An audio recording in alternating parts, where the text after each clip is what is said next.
দেখো, আমরা সংস্কৃতে ব্যঞ্জনবর্ণের সাথে ব্যঞ্জনবর্ণ যোগ কী করে করব, বা সংযুক্ত বর্ণ কীভাবে লিখব। যেমন ধরো জ কীভাবে যোগ করব অন্য একটা অক্ষরের সাথে, তাই সেগুলো এক্সাম্পল স্বরূপ তোমাদের কাছে তুলে ধরছি।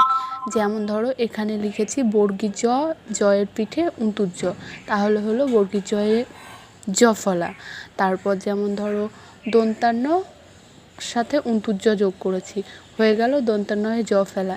এরপর যেমন ধরো র যোগ বা র ফলা, তয়ের সাথে র ফেলা যোগ করেছি, ত্র হয়ে গেল।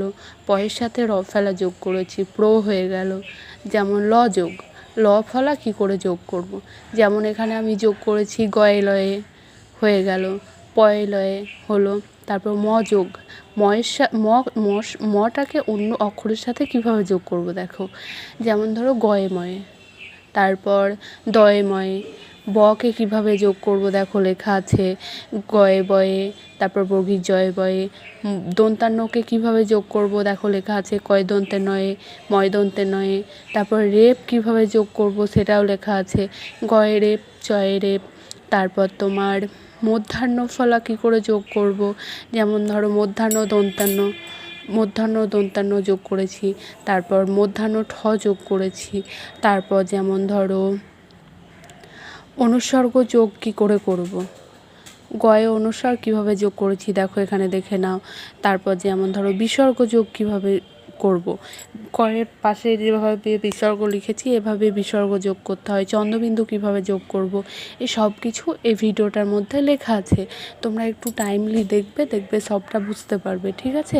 তার পাশাপাশি এগুলো যেমন আমরা বাংলাতে লিখি যুগ্ম জয় হস্য গয়েময়ে, এই যে গয়েময়ে যোগ করতে হচ্ছে।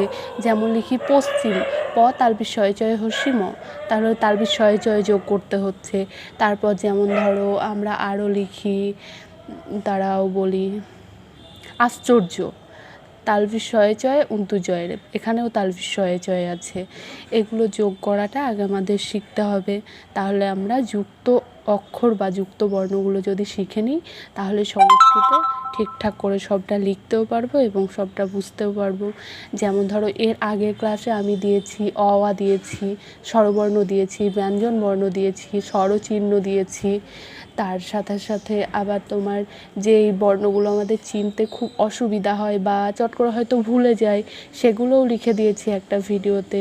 তার পাশাপাশি এই যে যুক্তবর্ণ, এই যুক্তবর্ণগুলো যদি তোমরা করো তাহলে অবশ্যই সংস্কৃতে সব লিখতেও পারবে এবং আমাদের কাছে বাংলা লেখাটা যতটা ইজিলি আমরা লিখতে পারি যদি আমরা সংস্কৃতে বা হিন্দিতে অ আ জানি, তারপর ধরো ব্যঞ্জনবর্ণ ক খ জানি, তারপর ধরো একার ওকার স্বরচিহ্ন লিখতে পারি, তারপর ধরো একটা ব্যঞ্জনের সাথে আর একটা ব্যঞ্জন যোগ করে লিখতে পারি, তাহলে আশা করছি বাংলাতে যেমন আমরা ইজিলি সবটা লিখতে পারি, খুব সহজেই সবটা লিখে দিতে পারি।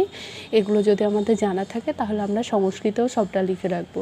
আর তোমাদের সুবিধার জন্যই আমি পরপর একটার পর একটা ক্লাসে স্টেপ বাই স্টেপ সবটা দিয়ে যাচ্ছি। তোমরা যদি ফলো রাখো তাহলে খুব ইজিলি বা খুব তাড়াতাড়ি তোমরা সংস্কৃতে লিখতে শিখে যাবে।